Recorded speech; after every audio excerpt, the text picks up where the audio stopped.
Tahran yukarı şehir ve aşağı şehir olarak ikiye ayrılıyor. سلام. افراد شما بردا و همسرش همش مشغول این برابر گشتن. Şimdi oraya gidelim, apartmanın içini göstereyim size. Burası da apartmanın havuzu. Siz Azeri misiniz? Evet. Şimdi aşağı şehre iniyoruz. Şimdi aşağı şehre geldik. Hatta bazıları şöyle arabayı durduruyorlar, öyle geçiyorlar. Kafama pislik attı çocuk. Öyle devamlı kenara geçmek zorundayım. Burada çok dar bir sokak var. Sadece bir kişinin geçebileceği. Merhaba arkadaşlar, Tahran'dayım. Bugün size Tahran'da en çok göze batan maddi sınıf ayrımını göstereceğim. Tahran yukarı şehir ve aşağı şehir olarak ikiye ayrılıyor. Yukarı şehirde, yani kuzey kesiminde varlıklı insanlar yaşarken güney kesimine geldiğimizde daha düşük maddiyatlı insanlar yaşıyor ve daha da güneylere indiğimizde fakir insanlar yaşıyor. Tahran'daki sınıf ayrılığı gerçekten çok fazla göze batıyor. İlk zengin mahallelere, kuzey kesime gidelim, sonradan güneye ineriz. Şimdi esnep çağıracağız. Orada Snap yazıyor ama niye esnep diyor İranlılar, onu da size anlatayım. İranlılar S ile başlayan İngilizce kelimelere S demiyorlar, S diye okuyorlar. Mesela esport, story, Skype, bunun gibi S olarak okuyorlar. Bunu da söyleyeyim dedim. Şimdi esnepi çağırıyoruz. 44.500 tümen tuttu. Taksicilik İran'da ana meslek olduğu için bu konuda da gerçekten çok gelişmişler. İran'da esnep gibi birçok taksi şirketleri var. Biz çok rahat internetten ödemesini yapabiliyoruz ve başkasına hatta bulunduğumuz konumu canlı olarak gönderiyoruz. Ben genelde öyle yapıyorum. Eşim beni takip edebiliyor. Bir de İran'da kadın taksiciler de var. Hatta esnep roz denen sadece kadın taksicilerin ve kadınların kullandığı esnep de var. Ama diğer esnepte de kadınlar taksicilik yapabiliyorlar. Şimdi bizim arabamız geldi. Biz binelim.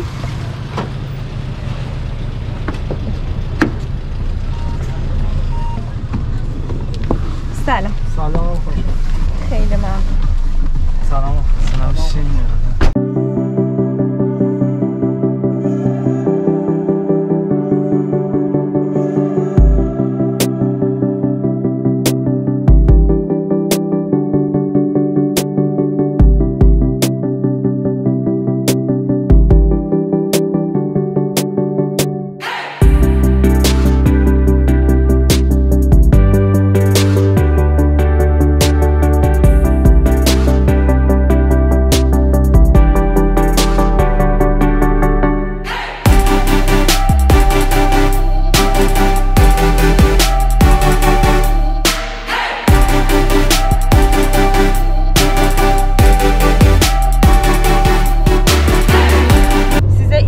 Taksiciliğin ana meslek olduğunu söylemiştim.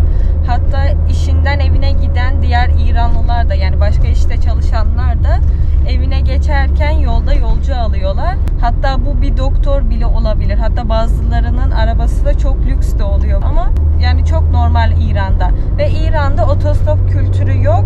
Yani siz rahatlıkla yolda geçerken bir arabaya el yapabilirsiniz. Ama bindiğiniz zaman para ödemek zorundasınız.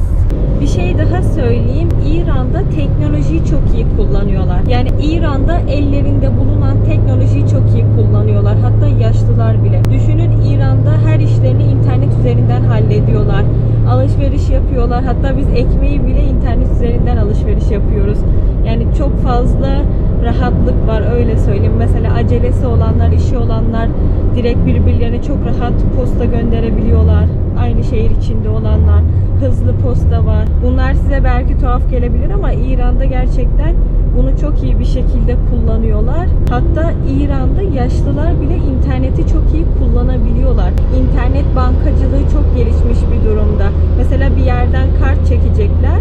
Kart çekmiyorsa direkt hesap numarasına gönderiyorlar. Ve bu çok rahat gerçekleşiyor gerçekten de. Ve İranlılar teknolojik aletlere karşı çok fazla ilgililer. Mesela farklı bir şey görüyorlar, yani teknolojik bir şey çok ilgilerini çekiyor. Direkt mesela onu anlamaya çalışıyorlar. Öyle, bunları da söyleyeyim dedim size. Eşim diyor ki Esnaf Food'dan bana %35 indirim geldi. Esnaf Food var, oradan yemek siparişi verilebiliyor ve bize çok fazla indirim geliyor. Dışarıdan yemek söyleyeceğimiz zaman Esnaf Food'dan söylüyoruz. Öyle.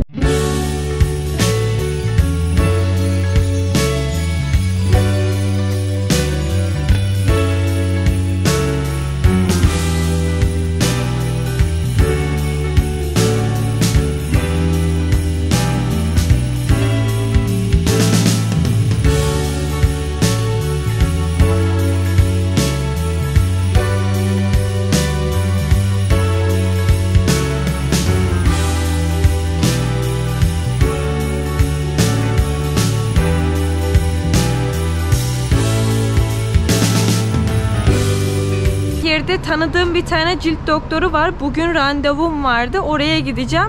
Dedim gitmişken size de göstereyim.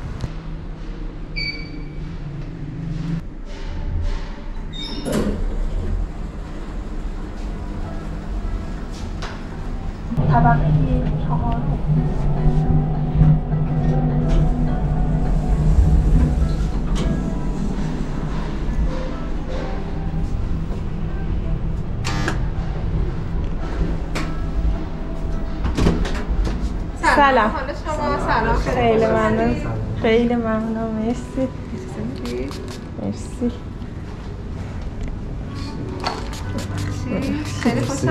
خیلی ممنون مرسی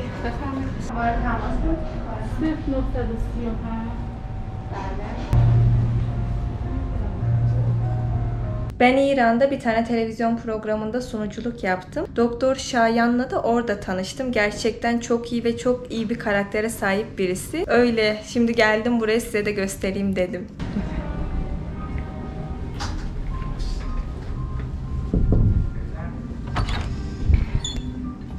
سلام احوال شما خوبی؟ خوبم شما احوال خوبی؟ شما حالتون چطوره؟ خوبی؟ خیلی ممنون مرسی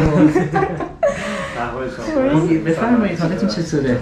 خیلی ممنون شیرین مرسی برنا و همسرش همش مشغول این ور اون ور گشتن اینا بعد به اون حسودی میشه دوست دارم اینا رو ضبط میکنی برای برنا میخوام یه بی‌حسی بذارم برای صورتش که مزوژل رویتاکر بذارم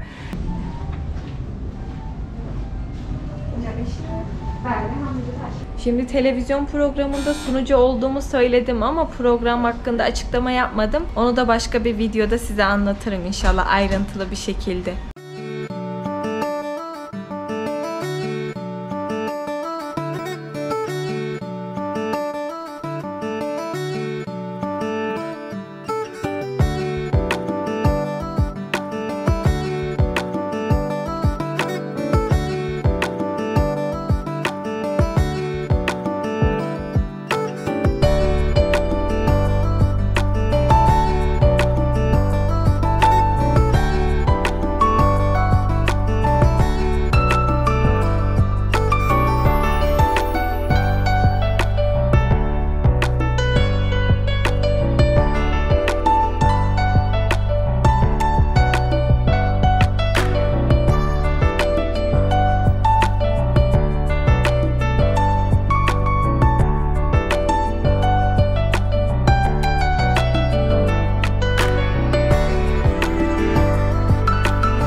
Yukarı şehire geldik. Burada durumu iyi olanlar ve zengin kesim yaşıyor. Buradaki apartmanlar daha lüks ve şık. Sokaklar daha geniş ve daha temiz ve çok fazla ağaç var. Apartmanlar daha şık ve lüks. Araba modelleri daha yüksek. Tabi diğer araba modellerinden de görmek mümkün ama genel olarak daha yüksek modelli arabalar var. Burada sokaklar çok sakin.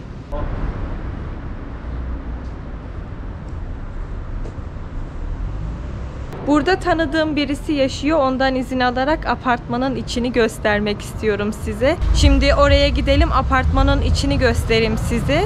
Apartmanın içinde havuz falan oluyor. Burada çoğu apartmanlar bu şekilde. Gidelim görelim.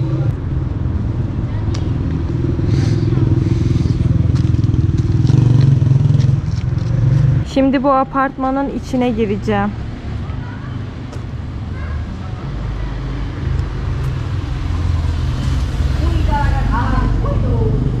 Şimdi apartmanın içine giriyorum.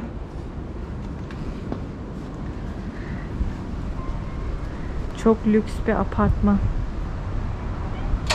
Her yerinde ağaçlar var. Bir de içeriye girip bakalım.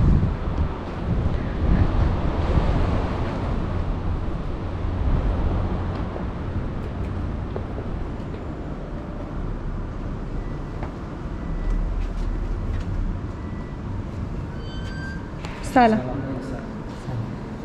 Burası da apartmanın lobisi. Çok lüks ve şık. Şöyle gezelim biraz. Çok fazla gösterişli gerçekten. Bu da benim. Diğer taraflara da bakalım.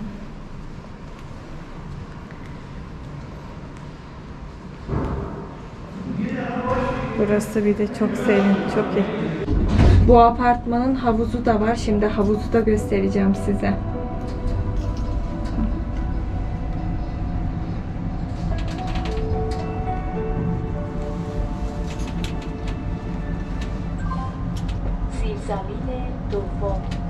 İki senedir simgeden yolculuklar. Türkiye'ye oldu. Bu Covid Evet, hepsi evleri yıkıp evet maalesef. maalesef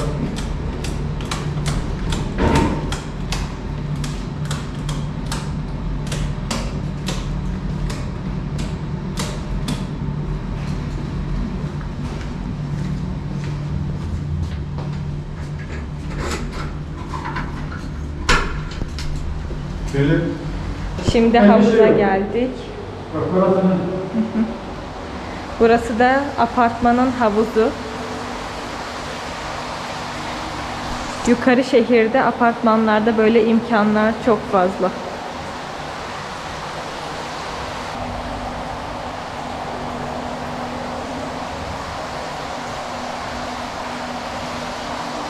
Şimdi buranın çok farklı yerlerini bana gösteriyorlar. aslında spor yaparlar. Türkçe biliyorlar. Siz Azeri misiniz? Yok. Evet. Ha. Kendileri İran Azerilerindenmiş. Burası da fitness salonu. Size bu apartmanın içini gösterdim, havuzunu gösterdim. Bu bölgedeki çoğu apartmanın terasında da bahçede varmış. Teşekkür ederim. Bana çay Afiyet olsun. getirdiler. Sağ olun. Lobide otururken çay getirdiler. Çok misafirperverler. Size apartmanın içini gösterdim. Yani bu apartmandan daha lüks apartmanlar, evler de var. Ben şimdi bunu gösterebildim size. Öyle aşağı şehri de göstereceğim. Siz kendiniz kıyaslayın artık. Buradaki bölge isimleri bile daha havalı. Mesela Fermaniye, Zaferaniye, Ecdaniye, Gıyteriye, Saadat Abad, Velencek, böyle havalı isimleri var. İran'da ev partileri oluyor. Tahran'da genel olarak o ev partileri yukarı şehirde oluyor. Çünkü zengin kesim ev partileri çok fazla düzenliyorlar. Şu ana kadar gösterdiğim bölgelerden daha sosyete kesimler de var. Daha lüks kesimler de var. Ama video çekmem sıkıntı olacağı için oralardan video çekemiyorum. Çünkü aşırı zenginlerin bölgesi ve önceden orada video çekilmiş ve problem yaşanmış. O yüzden oradan video çekemiyorum. Bu bölgelerde pahalı markaların olduğu alışveriş merkezleri var.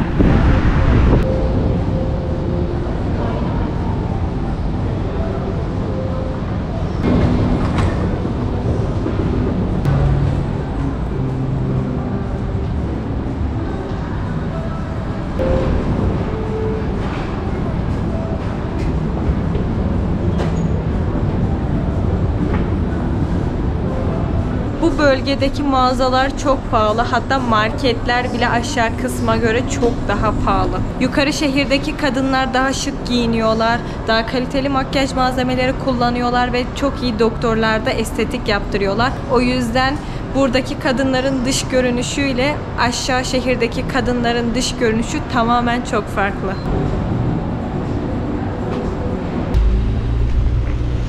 Gösterebildiğim kadar yukarı şehri size gösterdim. Şimdi aşağı şehre iniyoruz. Şu an koronadan dolayı fazla insanlar dışarıda olmadığı için giyim kuşamı bilmiyorum gösterebildim mi size. Size Esnep'ten bahsetmiştim. Bu yukarı şehirde Esnep çağıracakları zaman bir de Esnep Plus var. Yani yüksek modelli araçlar çağırabiliyorlar. Şimdi biz de onu deneyeceğiz. Şimdi biz de Esnep Plus çağıracağız. Fiyatı daha fazla. Yani fazla farkı yok aslında. Bu fiyatla şimdi daha lüks bir araçla gideceğiz. Esnep geldi. Şimdi bu lüks araçla güney kısma doğru gidiyoruz.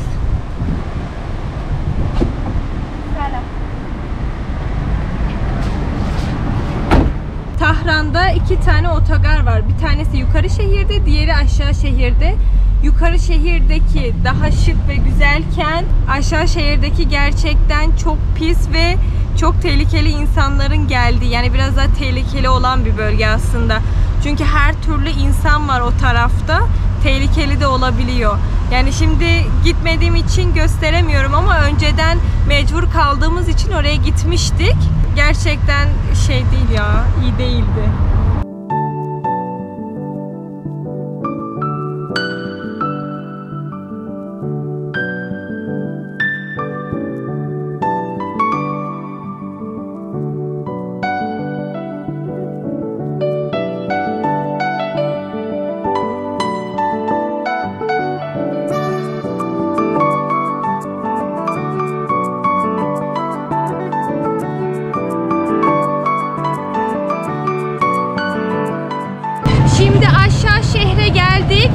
Tamamen şehir değişti. Gerçekten de yukarı şehir ve aşağı şehrin farkı gözle görülmeyecek gibi değil. Şu an geldik. Şimdi bir arkadaşım bana yardımcı olacak. Şimdi arkadaşımın yanına gideceğim. Oradan sonra diğer tarafları da göstereceğim size.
Çok fakir olan sokaklar var. Oralara götürecek bizi. Şimdi birlikte gidelim.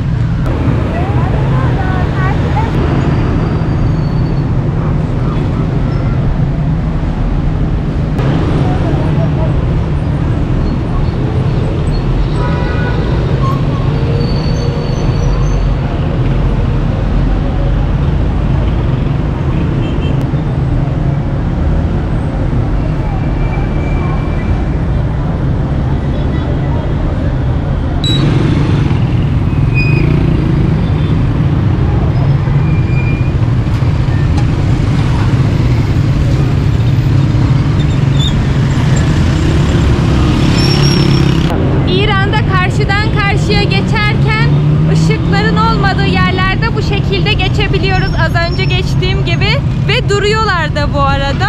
Hatta bazıları şöyle arabayı durduruyorlar, öyle geçiyorlar. Yani normal bir şey.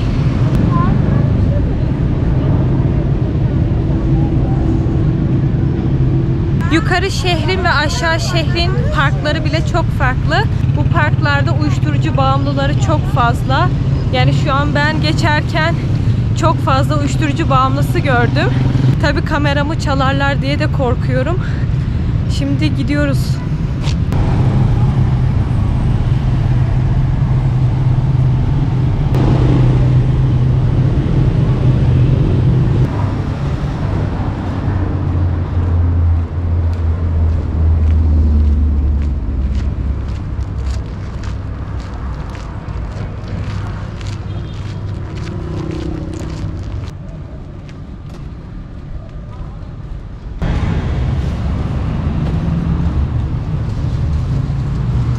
Bu sokakta birisi vefat etmiş. İran'da birisi vefat edince şöyle afişler asıyorlar. Bu tarafta da çok fazla afiş var. Ya çok önemli birisi ya da birkaç kişi vefat etti. Bir de Hicle diye şöyle ışıklı üstüne fotoğrafları astıkları bir şey var. Onu koyuyorlar. Ama ilk günlerde öyle bir şey yapıyorlar ama şu an yoktu. Yani üzerinden geçti sanırım biraz. Aşağı şehir çok düzensiz ve pis. Gerçekten aşağı yukarı farkı çok fazla. Buralarda çok fazla vefat edenler var ve fotoğrafları da hepsi yaşlıydı. Büyük bir ihtimal koronadan vefat ettiler. Aşağı şehirde çok fazla böyle uzunlamasına olan... Çıkar mı Koni? Kafama pislik attı çocuk. Şu an.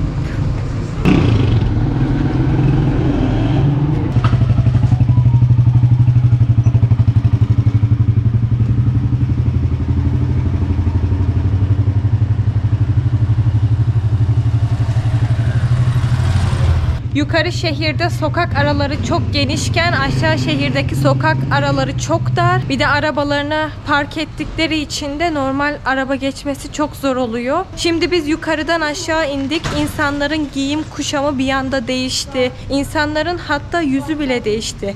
Niye? Çünkü şimdi yukarı şehirdeki kadınlar daha iyi yerlerde estetik yaptırdıkları için, çok iyi makyaj ürünleri kullandıkları için yüzleri, ciltleri daha iyi. Burada da kadınlar estetik yaptırıyor. Burada da makyaj yapıyorlar. Ama yukarıdaki kadınların kullandığı makyaj malzemesi ve gittikleri doktorlar daha kaliteli olduğu için onlar daha kusursuz estetik ameliyatı yaptırıyorlar. Çünkü İran'da estetik ameliyatı çok fazla olduğu için aşağı şehirde de estetik yaptırıyorlar. İran'da kadın adlı video hazırlayacağım. Orada size bunlarla alakalı daha fazla bilgi vereceğim. Aşağı şehirde şöyle uzun kuyular var hep.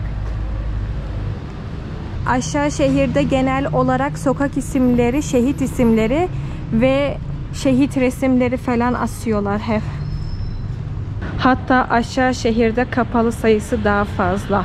Burada geleneksel de oldukları için çarşafta çok fazla giyiyorlar.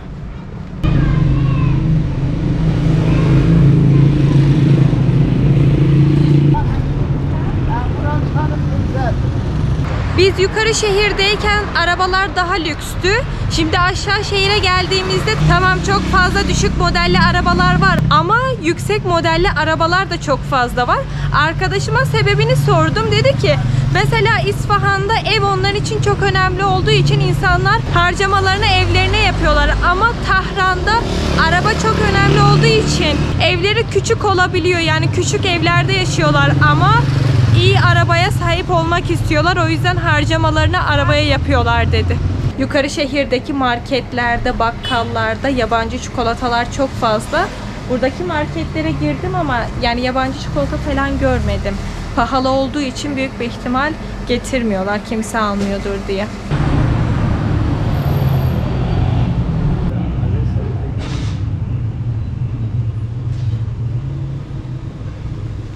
Şunu da söyleyeyim size, şöyle bir şey var. Aşağı şehirde yaşayıp da yukarı şehirden ev satın alıp kiraya veren insanlar da var. Yani burada zengin olan insanlar da var aslında. Ama sadece malının, mülkünün olmasını isteyen ama kendi yaşantısını da göstermeyen insanları da görmek mümkün.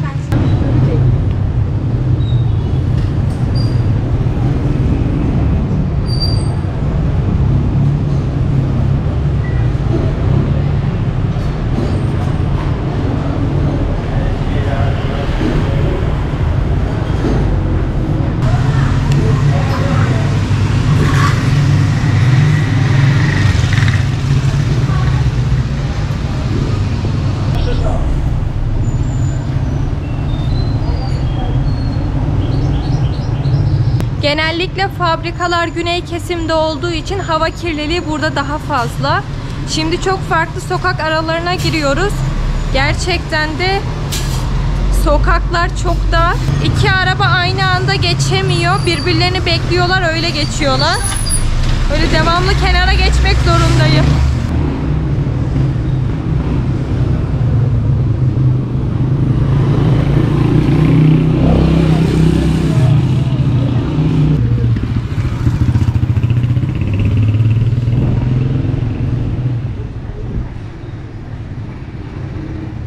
Aşağı şehirde bölge isimleri yukarı şehre göre daha farklı. Mesela Şuş, Şehrirey, Atabek, bunun gibi. Ama yukarı şehirdeki isimler daha farklıydı. Burada çok dar bir sokak var. Sadece bir kişinin geçebileceği. Tabii kapalı bir sokak. Şuraya bakın. Bir tane İran filminde görmüştüm böyle bir sokak. Ona benziyor aynı. Bu bölgede çok fazla dar sokaklar var. Ben bölge isimlerini size söylemek istemiyorum. Hangi bölgelerde olduğumu. Yani fazla burada konum vermek istemiyorum aslında. Tahran'ın yukarı şehri daha sakindi. Sanki her şey daha yavaş ilerliyordu. Ama aşağı kısma geldiğimizde buradaki insanların daha fazla telaş ettiklerini görüyoruz. Sesin daha fazla olduğunu görüyoruz. Çünkü Tahran'da yaşamak o kadar da kolay değil. Gelen turistlere İran çok ucuzmuş gibi gelebilir ama kendi halkına İran çok pahalı bir yer. Bunu da söylemek istedim bu dar sokaklardan geçerken.